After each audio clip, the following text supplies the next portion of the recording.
سورج اور چاند گہن کی حقیقت اور ان میں کرنے والے اعمال آج کا ہمارا تو اعمال کیا ہے. تو چلیے اعمال میں سب سے پہلے عقیدہ تو ہم نے سمجھ لیا کیا ہے. کوئی نحوست نہیں، کوئی برائی نہیں، کوئی بلائی نہیں، کوئی بیماری نہیں، کوئی خرابی نہیں، کوئی اولاد پہ اثر نہیں، کوئی صحت پہ اثر نہیں، کوئی بزنس پہ اثر نہیں، کوئی رشتوں پہ اثر نہیں ہوتا اس میں. ٹھیک ہے، اللہ کی نشانی ہے، اللہ کو یاد کرنا چاہیے. چلیے آگے بڑھتے ہیں. اب کیا کرنا ہے؟ تو پہلی چیز یاد رکھیں، جب یہ ہو جائے، خسوف ہو جائے، خسوف ہو جائے، سورج اور چاند گہن ہو جائے، تو سب سے پہلا کام کرنا ہے نماز پڑھنا ہے. اور یہ نماز پڑھنا سنت موقدہ ہے. یہ نماز پڑھنا سنت موقدہ ہے. لیکن کتنی افسوس کی بات ہے، سورج اور چاند گہن ہوتے جا رہے ہیں، صدیوں سے مسلمان دیکھتے جا رہے ہیں. نبی اکرم صلی اللہ علیہ وسلم کہہ رہے ہیں کہ اس میں نماز پڑھو. آپ نماز کو ایسے بھاگے، روایت میں آتا جیسے قیامت قائم ہونے والی ہے. آپ نماز کو روایت میں آتا ایسے بھاگے، راوی کہتے ہیں کہ آپ کی چادر چھوٹ گئی تو اس کو آپ گھسیٹتے ہوئے مسجد کی طرف بھاگے. راوی کہہ رہے کہ ہم پیچھے بھاگے، ہم کو ڈر ہوا نبی کی گھبراہٹ دیکھ کر، آپ کی تیزی دیکھ کر کہ آپ چادر گھسیٹتے ہوئے مسجد کی طرف بھاگ رہے. ہم کو گھبراہٹ ہوئی کہ قیامت تو قائم نہیں ہو گئی، اور اللہ کے رسول نماز پڑھی. تو یہ سنت موقدہ ہے. اور ہمارا حال کیا ہے؟ ایک تو وہ ہے لوگ ہیں جو بدعقیدگی مارے جا رہے ہیں. اب بلائیں، طوفان، آندھی، یہ تو کوڑی چیتی، منکا، تاگا، موتیوں کے پیچھے پڑے گئے. اور دوسرے لوگ وہ ہے کہ آج اب ان دوربین سے دیکھیں گے بس. ٹھیک ہے بھائی، دیکھو سائنٹیفک مشاہدہ بھی ٹھیک ہے، لیکن اصل چیز جو کرنا ہے اسلام بتا رہا ہے وہ کیوں نہیں کر رہے ہو؟ دیکھیں اسلام جہاں گائیڈ کرتا ہے وہاں ہم کو نہیں سننا ہے، اور جہاں کوئی گائیڈنس اسلام نہیں دے رہا ہے مطلب چھوڑ دو، وہ عمل میں ہم اپنے طریقے ایجاد کرتے ہیں. ارے سوچو ذرا، نماز کی طرف جاؤ. پھر نماز سنت موقدہ ہے. آئیے اس تعلق سے روایتیں دیکھتے ہیں. صحیح بخاری کی روایت ہے، نبی اکرم صلی اللہ علیہ وسلم کے تعلق سے آتا ہے، کیونکہ مغیرہ بن شعبہ رضی اللہ عنہ فرماتے اور کہتے ہیں رسول اللہ صلی اللہ علیہ وسلم نے فرمایا شمس اور قمر اللہ کی نشانیاں ہیں، سورج اور چاند اللہ کی نشانیاں ہیں، اور یہ دو نشانیاں ہیں، اور ان کو گہن کسی کی موت یا حیات کی وجہ سے نہیں لگتا. چنانچہ جب تم انہیں اس حالت میں دیکھو گہن کی تو اللہ تعالیٰ سے دعا مانگو اور نماز پڑھو حتیٰ کہ گہن کھل جائے. تو گہن کے ختم ہونے تک کیا کرنا ہے مجھے اور آپ کو؟ نماز پڑھنا ہے. شروع ہو گیا تب سے شروع کرنا ہے تو ختم ہونے تک. ٹھیک ہے، یہ کرنا ہے. دوسری روایت آئی، یہ بھی بخاری کی روایت ہے. ایک روایت میں یہ الفاظ ہے جو بخاری کی ہے، جب تم انہیں دیکھو تو فوراً نماز کی طرف لپکو، فوراً نماز کی طرف لپکو. ٹھیک ہے، پڑھنا چاہیے. اب لیکن بہرحال بے نمازیوں کو کیا بولوں میں، فرائضی چھوڑے ہوئے ہیں تو اب یہ تو ایک ظاہر سی بات ہے فرض نماز میں. ٹھیک ہے، نماز کی عادت ڈالو، فرائض، موقدہ، سنن، نوافل اہتمام کرو میرے بھائی. تو نماز پڑھو، تو نماز کی طرف بھاگو. ٹھیک ہے، تو آپ یہاں ان الفاظ سے علماء لکھتے ہیں یہ سنت موقدہ ہے اس وقت نماز کو پڑھنا. تو لہٰذا ہم کوشش کریں. لیکن آج افسوس کی بات ہے یہ نماز ہو ہی نہیں رہی ہے. اور اگر کوئی پڑھ رہا ہے تو لوگ بولے دیکھو نیا دین لائے. نیا دین نہیں لائے بھائی، یہ تو اصل دین ہے. یہ تو ہمارے نبی کی سنت اور آپ کا طریقہ، مبارک طریقہ یاد ہے. چلیے آگے بڑھتے ہیں. ٹھیک، اب نماز کی طرف جاؤ، یہ بات واضح ہوگی. اب آپ نماز کو جائیں گے. ٹھیک، تو اب نماز کیسے پڑھیں گے؟ تو اس کے نماز پڑھنے کے طریقے میں جو چیز ہم کو واضح ملتی وہ یہ ہے کہ اس نماز کے اندر، یہ نماز عام نماز تھوڑی ہٹ کریں، اس نماز کے اندر 2 رکوع ایک ایک رکعت میں ہوں گے. مطلب 4 رکوع اور 4 سجدوں سے 2 رکعت ہم کو پڑھنا ہے. یہ نماز کا طریقہ کیا ہے؟ 4 رکوع اور 4 سجدوں سے 2 رکعت ہم کو پڑھنا ہے. اس کا طریقہ کیا ہے وہ بھی آپ کو بتا دیتا ہوں. صحیح بخاری کی روایت سے طریقہ دیکھتے ہیں. عبداللہ ابن عباس رضی اللہ عنہما اس کے راوی ہے، وہ فرماتے اور کہتے ہیں عہد مبارک میں نبی اکرم صلی اللہ علیہ وسلم کے زمانے میں سورج گہن ہوا، آپ صلی اللہ علیہ وسلم نماز کسوف ادا فرمائی. اس میں سورہ بقرہ کی تلاوت کے برابر قیام کیا، پھر رکوع بھی بہت لمبا کیا، پھر رکوع سے کھڑے ہوئے تو پھر قیام بھی طویل کیا مگر پہلے سے کم، پھر دوبارہ لمبا رکوع کیا لیکن پہلے رکوع سے کم، پھر سجدے میں گر گئے مطلب سجدہ کیا، پھر اٹھ کے پھر لمبا قیام کیا، پہلے قیام سے کچھ کم، پھر لمبا رکوع کیا، پہلے رکوع سے کچھ کم، پھر قیام کیا، پہلے قیام سے کچھ کم، پھر رکوع کیا، پہلے رکوع سے کچھ کم کیا، پھر اس کے بعد آپ نے سجدہ کیا، پھر سلام پھیرا تو سورج روشن ہو چکا تھا، اور آپ صلی اللہ علیہ وسلم لوگوں کو پھر واعظ کی، خطبہ دیا. طریقہ کیا ہے؟ اللہ اکبر کہہ کر آپ نماز پڑھیں گے، رکعت باندھیں گے، قیام کریں گے، لمبا قیام، کیونکہ ختم ہونے تک 2 رکعت کمپلیٹ کرنا ہے آپ کو. اب تو بالکل نون ہوتا ہے. مثال کے طور پر ابھی جو بلو بلڈ مون والا جو لونار ایکلپس ہوا ہم سب کو پتا تھا اورنگ میں یہ 6:22 سے شروع ہوا اور 7:38 تک چلتا رہا. تو لمبا قیام کرنا ہے تو مثال کے طور پہ سمجھ لیجیے آپ مسجد گئے, وضو کرنے میں ٹائم گیا, پھر نماز شروع کیا آپ نے, قیام کیا, اللہ اکبر, قیام کیا, لمبا قیام کیا, ٹھیک ہے. نماز وہی آپ نماز کی ثنا اور سورۃ الفاتحہ, اس کا لمبا قیام, لمبی لمبی صورتیں پڑھ سکتے, لمبی یادوں چھوٹی چھوٹی کئی صورتیں پڑھ سکتے. اس کے بعد رکوع کریں گے آپ, اللہ اکبر, ٹھیک ہے. رکوع کرنے کے بعد سمیع اللہ لمن حمیدہ ربنا لک الحمد, رکوع سے واپس کھڑے ہو جائیں گے اور پھر قیام کر لیں گے. سمجھا, یہ نماز میں اللہ اکبر, قیام, رکوع کے بعد پھر سمیع اللہ لمن حمیدہ ربنا لک الحمد, پھر لمبا قیام, لیکن پہلے قیام سے کچھ چھوٹا. سب سے پہلا قیام سب سے لمبا, تھوڑا چھوٹا. اس کے بعد پھر رکوع, یہ رکوع بھی بہت لمبا لیکن پہلے رکوع سے کچھ چھوٹا. پھر یہ دوسرے رکوع کے بعد آپ کھڑے ہوں گے, سمیع اللہ لمن حمیدہ ربنا لک الحمد, پھر اللہ اکبر, سجدہ, پہلا سجدہ, پھر اللہ اکبر, پھر اللہ اکبر, دوسرا سجدہ, پھر اللہ اکبر, کھڑے ہو گئے آپ. کھڑے ہونے کے بعد پھر سے قیام, لمبا قیام لیکن دوسرے قیام سے چھوٹا, پہلے والے اس سے پہلے کون سا تھا, دوسرے نماز, اس سے تھوڑا چھوٹا, ٹھیک ہے, کیونکہ 2 قیام ہو گئے نا پہلی رکعت میں, تھوڑا چھوٹا. اس کے بعد پھر رکوع, پہلے رکوع سے تھوڑا چھوٹا, ٹھیک ہے. اس کے رکوع کے بعد پھر اٹھ جائیں گے آپ, پھر سمیع اللہ لمن حمیدہ ربنا لک الحمد, پھر ہاتھ باندھ لیں گے, پھر قیام, لیکن یہ تیسرے قیام سے کچھ چھوٹا, مطلب سب سے پہلا قیام سب سے لمبا, اس کے بعد کا اس سے چھوٹا, اس کے بعد کا اس سے چھوٹا, آخری سب سے چھوٹا رہے. پھر لیکن پہلے سے, اس سے پہلے جو اس سے چھوٹا, پھر رکوع, اس سے پہلے کے رکوع سے کچھ چھوٹا, پھر سمیع اللہ لمن حمیدہ ربنا لک الحمد, پھر 2 سجدے, پھر اس کے بعد جیسا آپ التحیات, درود, دعائے معصورہ وغیرہ جو پڑھتے ہیں, السلام علیکم ورحمۃ اللہ. یہ ہے طریقہ صلاۃ الخسوف اور خسوف کا. کہ تو حدیث میں کیا الفاظ ہے, جب تم ان دونوں کو دیکھو تو اللہ کا ذکر کرو, نماز قائم کرو.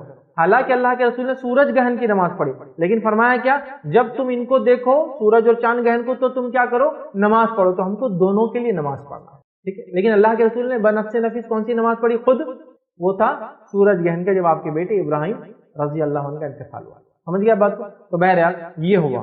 اس کے علاوہ 3 رکوع اور 4 رکوع کے تعلق سے بھی روایتیں ملتی ہے. 2 رکوع, 3 رکوع اور 4 رکوع سے ایک رکعت. سمجھ رہا, مطلب پہلے 2 رکوع کا میں نے طریقہ بتا دیا, مطلب ٹوٹل 2 رکعت میں 4 رکوع ہوں گے. اس کے بعد دوسرا طریقہ 3 رکوع والا ہوگا, ٹوٹل کتنے رکوع ہوں گے, 6 رکوع ہوں گے. اسی طرح ایک روایت کے اندر 4 رکوع ہے, مطلب ٹوٹل ملا کے ہو جائیں گے 8. ایک رکعت میں 2 رکوع, ایک رکعت میں 3 رکوع اور ایک رکعت میں 4 رکوع تک کا یہ عمل ثابت ہے. ایک رکعت میں 1 رکوع اور ایک رکعت میں 5 رکوع, یہ دونوں روایتیں ضعیف ہے, ٹھیک ہے. ایک قیام جب 2 رکعت پڑھتے ہیں نا اس میں, تو ایک اس میں 1 رکوع والی بھی روایت آتی ہے لیکن وہ ضعیف ہے, اور ایک روایت میں الفاظ ہے آپ نے 5 رکوع بھی کیے ایک قیام میں, تو لیکن یہ بھی ایک رکعت میں, یہ بھی روایت ضعیف ہے. جو زیادہ صحیح اور راجح علماء کا قول ہے وہ یہ ہے کہ 2 رکوع والا زیادہ مضبوط ہے, اس لیے کہ یہ صحیح بخاری کی روایت ہے. اسی طرح جو 3 رکوع اور 4 رکوع وہی بتا دیتا ہوں میں آپ کو, صحیح مسلم کی روایت ہے, جابر رضی اللہ عنہ سے روایت ہے, وہ کہتے ہیں عہد رسالت میں سورج گہن ہوا تو آپ صلی اللہ علیہ وسلم نے 2 رکعتوں میں 6 رکوع اور 4 سجدے کیے. سجدے نہیں بدلیں گے. 2 رکوع 4 رکوع والی نماز میں مطلب ایک رکعت میں 2 رکوع میں بھی 2 سجدے ہیں, 3 رکوع میں بھی 2 سجدے ہیں, اور 4 رکوع میں بھی سجدے نہیں بدلیں گے. خالی رکوعوں کا مسئلہ ہے, اور رکوع جتنے ہوں گے قیام بھی اتنے ہوں گے, یاد رکھیں. رکوع جتنے ہوں گے قیام بھی اتنے ہوں گے, یہ بات یاد رکھیں, ٹھیک. تو آپ نے 6 رکوع سے پڑھایا 2 رکعت. ایک دوسری روایت میں عبداللہ بن عباس رضی اللہ عنہ فرماتے ہیں, مسلم کی روایت ہے, نبی اکرم صلی اللہ علیہ وسلم 2 رکعت 8 رکوع اور 4 سجدے سے پڑھائی. سمجھ گیا. تو ایک رکعت میں 2 رکوع, ایک رکعت میں 3 رکوع, یا ایک رکعت میں 4 رکوع تک کیا جا سکتا ہے. لیکن زیادہ بہتر جو علماء لکھتے ہیں وہ 2 والا ہے, کیونکہ وہ صحیح بخاری کی روایت ہے, اور 2 بہتر ہے بہرحال. لیکن کوئی 2 سے زائد 3 اور 4 بھی کرنا ہے تو کر سکتا ہے, لیکن 1 اور 5 والی دونوں روایتیں یاد رکھی ضعیف ہے. تو پتہ چلا خسوف اور خسوف میں رکوع 1 سے زیادہ ہوگا, مطلب 2 رکعت میں, مطلب ایک رکعت میں 2 3 یا 4 ہوں گے, یاد رکھیں, ٹھیک ہے. سیکنڈ رکعت سیم ایسے ریپیٹ ہوں گی. تو 2 رکوع کی پہلی رکعت مطلب 4 رکوع اور 4 سجدے ہوئے, 3 رکوع کی پہلی رکعت مطلب 6 رکوع اور 4 سجدے ہوئے, اور 4 رکوع کی پہلی رکعت مطلب 8 رکوع ہوں گے ٹوٹل اور 4 سجدے. تو کوانٹٹی آف سجدے نہیں چینج ہوں گے. سمجھ گیا, میں سمجھتا ہوں. تو یہ آپ کر سکتے ہیں چاہے تو, اور 1 اور 5 کی روایتیں دونوں ضعیف ہے. تفصیلات میں نے اس کی بھی آپ کے سامنے, ٹھیک. اب ہر قیام کے بعد رکوع, اور ہر رکوع کے بعد قیام ہوگا, اور قیام کے اندر یاد رکھیے قرت ہوں گی, مطلب جب بھی رکوع سے اٹھیں گے تو قیام ہوگا, اور قیام ہوگا تو پھر خیرت ہوں گی، اس بات کو آپ یاد رکھیے، آپ کو خیرت کرنا ہے۔ اور امام مالک اور امام شافعی اور امام بخاری رحمہ اللہ 2 رکوع والی روایت کو زیادہ ترجیح دیتے ہیں، وہ کہتے ہیں یہ زیادہ ترجیح ہے، زیادہ بہتر ہے کہ آپ 2 رکوع والی پڑھیں، حالانکہ 3 اور 4 کی بہرحال روایتیں ہم کو ملتی ہیں، ٹھیک۔ اسی طرح جو ہے اس موقع پر اور کیا کیا کیا جائے، کیا کیا اعمال کرنا ہے وہ دیکھ رہے ہیں۔ تو پہلا تو عمل دیکھ لیا نماز، اور کیا کر سکتے ہیں نماز کے علاوہ؟ تو آئیے آگے ہم روایت میں دیکھتے ہیں، صحیح بخاری کی روایت ہے، مغیرہ بن شعبہ رضی اللہ عنہ حدیث کے راوی فرماتے ہیں اور کہتے ہیں نبی اکرم صلی اللہ علیہ وسلم نماز کسوف ادا کرنے کے بعد آپ صلی اللہ علیہ وسلم فرمایا جب تم ان دونوں یعنی سورج اور چاند کو گہن ہوتے ہوئے دیکھو تو اللہ تعالیٰ سے دعا کرو، اللہ تعالیٰ سے دعا کرو، پہلا کام، ٹھیک ہے۔ اس کے بعد دوسرا کیا کرنا ہے؟ نماز پڑھو اس وقت تک کہ واپس سے وہ ظاہر نہ ہو جائے، تو دعا کرنا ہے اور نماز پڑھنا ہے، یہ ایک مل گیا۔ اسی طرح ایک اور روایت میں جو صحیح بخاری کی روایت ہے، ٹھیک ہے، نبی اکرم صلی اللہ علیہ وسلم فرمایا جب تم سورج گہن دیکھو تو اللہ تعالیٰ کا ذکر کرو، پہلی بات میں دعا آ گیا اور نماز آ گیا، اس میں آ رہا اللہ تعالیٰ کا ذکر کرو جب گہن ہو جائے، ٹھیک ہے۔ پھر فرمایا تکبیریں کہو، دوسرا عمل آ رہا ہے۔ اس کے بعد فرمایا نماز پڑھو اور صدقہ کرو، ٹھیک ہے، اتنے عمل اس کے اندر آ رہے ہیں۔ اسی طرح ایک اور روایت ہے، اس کے اندر یہ الفاظ ہے، ابو موسیٰ اشعری رضی اللہ عنہ کے راوی فرماتے ہیں کہتے ہیں نبی اکرم صلی اللہ علیہ وسلم فرمایا جب تم اس کو یعنی آفتاب اور مہتاب سورج اور چاند کو گہن ہوتے ہوئے دیکھو، ٹھیک ہے، تو کچھ بھی دیکھو تو فوراً اللہ کا ذکر کرو، دعا مانگو اور استغفار کرو۔ دیکھیے دعا اور نماز سب میں ہے، ایک میں ذکر ہے، ایک میں تکبیر ہے، ایک میں صدقہ ہے، اور اس میں استغفار کے الفاظ زیادہ ہے، اور نماز اور دعا تو سب میں ہی آ رہا ہے۔ تو ہمیں بہت سارے اعمال اس کے اندر مل گئے جو ہمیں کرنا ہے۔ تو اب وہ کیا کیا اعمال ہے جو ہمیں کرنا ہے، جو ہم کو ان روایتوں سے ملے؟ پہلا نماز قائم کرنا ہے، جب کسوف یا خسوف سورج اور چاند گہن ہو جائے تو کیا کیا عمل کرنا ہے؟ پہلا نماز قائم کرنا ہے، طریقہ میں بتا چکا ہوں۔ دوسرا دعا کرنا ہے کہ اللہ ہمارے لیے آسانی کر، ٹھیک ہے، اور ہمیں بچا لے، ٹھیک ہے، تیرے عذاب سے، ٹھیک ہے، قیامت کی تکلیفوں سے، ٹھیک ہے، اس کی نشانیوں سے ہماری توبہ قبول کر، ٹھیک ہے، تو دعا کرنا ہے۔ تیسرا تکبیرات کہنا ہے، اللہ کی بڑائی بیان کر اللہ اکبر بیان کرنا ہے۔ چوتھا صدقہ کرنا ہے، صدقہ کرنا ہے، ٹھیک ہے، اور پانچواں استغفار کرنا، اپنے گناہوں سے معافی مانگنا کہ اللہ نے جس طرح سے تھوڑی دیر کے لیے سورج اور چاند کو چھپایا ہے وہ قادر ہے کہ اس کو ہمیشہ کے لیے چھپا لے۔ 5 عمل کرنا ہے، نماز، دعا، تکبیرات، صدقہ اور استغفار ہمیں کرنا ہے۔ صدقے کے تعلق سے ایک وضاحت کر دوں، ہمارے پاس سورج اور چاند گہن میں اسپیسیفک صدقہ دیا جاتا ہے، ثابت نہیں، اسپیسیفک صدقہ کیا ہوتا ہے معلوم؟ 1 پلیٹ نمک، ہلدی، مرچی، انڈا، بھلاوا، سوکھی مرچی، فلاں تیل اور یہ اور وہ اسپیسیفک صدقہ دیتے ہیں اس دن، یہ ثابت نہیں ہے۔ آپ صدقہ کیجئے، کچھ بھی ہو سکتا ہے، اسپیسیفک صدقہ نہیں ہے۔ اسپیسیفک مطلب خاص نہیں کر سکتے آپ کسی صدقے کو، جیسے ہمارے پاس دیتے ہیں، سمجھ گیا، اتنا وہ پرٹیکولر چیزیں ہوتی ہیں، ہلدی، مرچی، نمک، انڈا، تیل، بھلاوا، لال مرچی سکی ہوئی، ہری مرچیاں، کچھ لیمبو، یہ نہیں ہے، یہ نہیں ہے کچھ بھی صدقہ۔ ہاں اگر یہی سب چیزوں سے سالن وغیرہ بنتا ہے، کسی کو کھانے کو دے رہے ایک الگ بات ہے، لیکن ہمارے پاس اسپیسیفکلی ایسے صدقے میں نے دیکھا ہوں سورج چاند گہن میں، تو یہ ثابت نہیں ہے۔ آپ روپیہ دے، پیسہ دے، جانور دے، کچھ بھی دے، آپ کر سکتے ہیں، یاد رکھ، ٹھیک ہے۔ صدقہ کیوں کر رہے ہیں ہم؟ اللہ تعالیٰ سے پناہ مانگ رہے ہیں، کیونکہ صدقات مصیبت اور بلاؤں کو ٹالتے ہیں، ٹھیک ہے۔ اور یہ سورج اور چاند کے لیے صدقہ نہیں دے رہے، اس میں کوئی بھی کام سورج چاند کے لیے نہیں ہو رہا۔ دعا مانگو تو آپ سورج اور چاند کے لیے دعا مت مانگیے، اپنے لیے مانگنا ہے۔ استغفار سورج چاند کے لیے نہیں، کیونکہ ایک عقیدہ یہ بھی مسلمانوں میں کہ سورج اور چاند تکلیف میں رہتے اس دن، تو ان کے لیے استغفار کرتے ہو، اللہ ان کے ساتھ آسانی کرے۔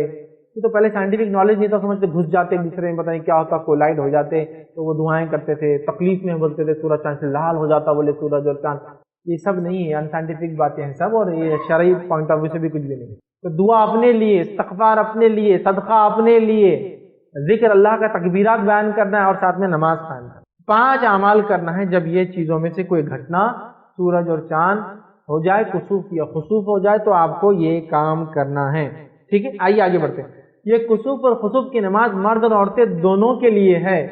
بہرحال ہمارے پاس تو فرض میں آنا بند کر دیا ان کا، عورتوں کا، تو اب خسوف کیا بولوں میں آپ۔ نبی اکرم صلی اللہ علیہ وسلم زمانے سے لے کر آج تک عورتیں مسجد حرم میں، مسجد نبوی میں آتی تھی، آتی ہے اور آتی رہیں گی قیامت۔ اور انڈیا، پاکستان، بنگلہ کو چھوڑ کر پورے دنیا کی مسجدوں میں عورتیں نمازوں کو آتی ہے 5 وقتہ، آتی تھی، آتی ہے اور آتی رہیں گی.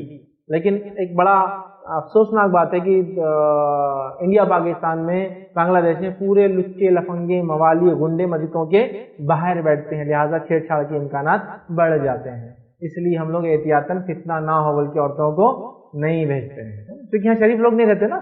لیکن بازار وغیرہ میں بہت شریف لوگ موجود ہوتے ہیں تو وہ تو کبھی کچھ نہیں کرتے ہماری عورتوں کے ساتھ.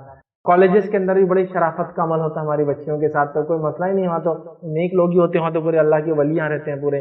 اسی طرح تھیٹرز میں پورے اللہ کے ولی ہے تو وہاں نہیں ہوتا، لیکن مسجدوں میں سارے لچے لفنگے اس کے اطراف گھومتے رہتے ہیں. جیسی عورت گئی تو فتنہ ہونے کا ڈر بڑھ جاتا ہے. ہاں، اکیلی سفر کر کے وہ دنیا کے کونوں میں گھوم سکتی ہے، لیکن نماز کو اکیلی نہیں، یا نماز کو مسجد میں جانے سے کیا ہوتا ہے؟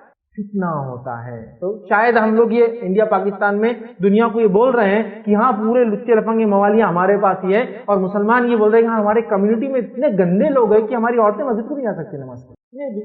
واللہ عالم. پھر اس کے علاوہ کیا وجہ ہے؟ اگر لوگ بتائے تو میں بھی اپنے رائے بدلنے پہ مجبور ہو جاؤں گا کہ نہیں بھائی صحیح بات ہے، عورت کا مسجد میں آنا اتنا ہے. تو پورے گلف میں عورت مسجد میں آ رہی ہے، پورے یورپ میں مسجد میں عورت آتی ہے، آتی تھی، آتی ہے اور آتی رہیں گے. میں آج کی بات نہیں کر رہا ہوں. مسلمانوں نے، امیت نے نبی اکرم صلی اللہ علیہ وسلم وفات کے 50 سال بعد اندلس کے اندر مسلمانوں کی حکومت تھی، یورپ نمازیں پڑھی، پورا انتظام تھا. آٹومن امپائر جو لاسٹ ختم ہونے والی حکومت تھی یورپ سے جو نکلی، جتنی مسجدیں تھیں عورتوں کا انتظام تھا. بالکل ترکی جو خلافت بولتے عورتوں کا تھا، تو پورے یورپ میں عورتیں آتی تھی، آتی ہے اور آتی رہیں گی. پورے امریکہ میں جب مسجدیں اسٹیبلش ہوئی، عورتوں کا انتظام شروع سے ہے. پورے آسٹریلیا میں وہی حال ہے، آپ رشیا چلے جائے وہی حال ہے، ملیشیا چلے جائے، انڈونیشیا چلے جائے. صرف انڈیا، پاکستان، بر صغیر میں فتنہ ہے، باقی جگہ فتنہ نہیں ہے.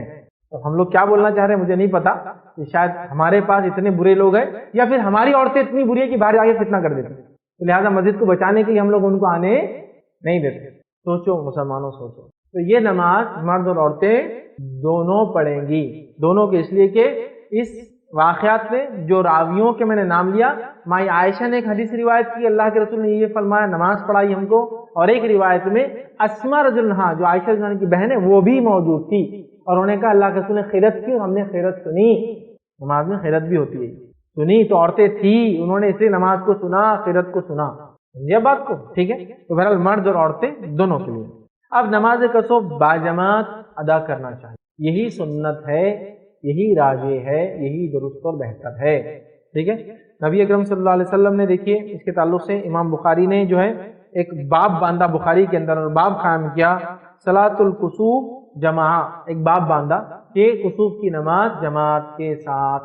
ٹھیک ہے. تو گویا یہ نماز با جماعت ہوتی ہے، یاد رکھیں. ٹھیک ہے. اسی طرح جو ہے نبی اکرم صلی اللہ علیہ وسلم نے ایک منادی دینے والے کو بھیجا، مطلب جو آپ نماز کے لیے آپ نے ایک آدمی کو بھیجا، اور وہ آدمی کہہ رہا تھا الصلاۃ الجامعہ، کہ نماز کے لیے جمع ہو جاؤ.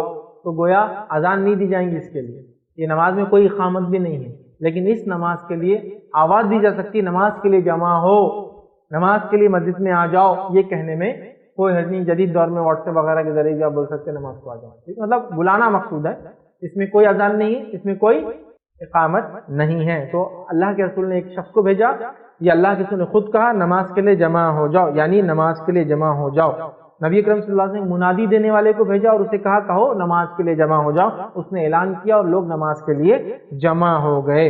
ٹھیک ہے. تو اس کو باجماعت پڑھنا ہے، مردی عورتیں بھی پڑھیں گی. اس کے لیے کوئی اذان نہیں، کوئی اقامت نہیں، لیکن اس کے لیے اعلان کیا جا سکتا ہے کہ نماز کے لیے آ جاؤ، یا نماز اتنے ٹائم پر ہی مسجد میں ہوگی. کیونکہ آج کل پہلے سے پتہ ہوتا ہے کہ کب سورج گرہن چالو رہا، کب، تو ہم پہلے سے بول سکتے ہیں کہ 6:22 کو شروع ہوتا، مغرب پڑھیے، مغرب کے بعد صلاۃ الکسوف ہوں گی یا صلاۃ الخسوف ہوں گی. ٹھیک ہے. چلیے اس کے بعد نماز کسوف میں جہری قرات کی جائیں گی. یاد رکھیں امام قرات کریں گا، جس کے تعلق سے بخاری کی روایت میں عائشہ فرماتی اور کہتی ہے نبی اکرم صلی اللہ علیہ وسلم نے نماز کسوف پڑھائی جس میں جہر سے قرات کی، زور سے قرات کی. تو اس میں زور سے سنیں گے. اس تعلق سے کچھ روایتیں آتی، کچھ صحابہ کہتے ہیں اللہ کے رسول نے قرات نہیں کرائی، لیکن اس پر لوگوں نے کلام کیا کہ ضعیف ہے.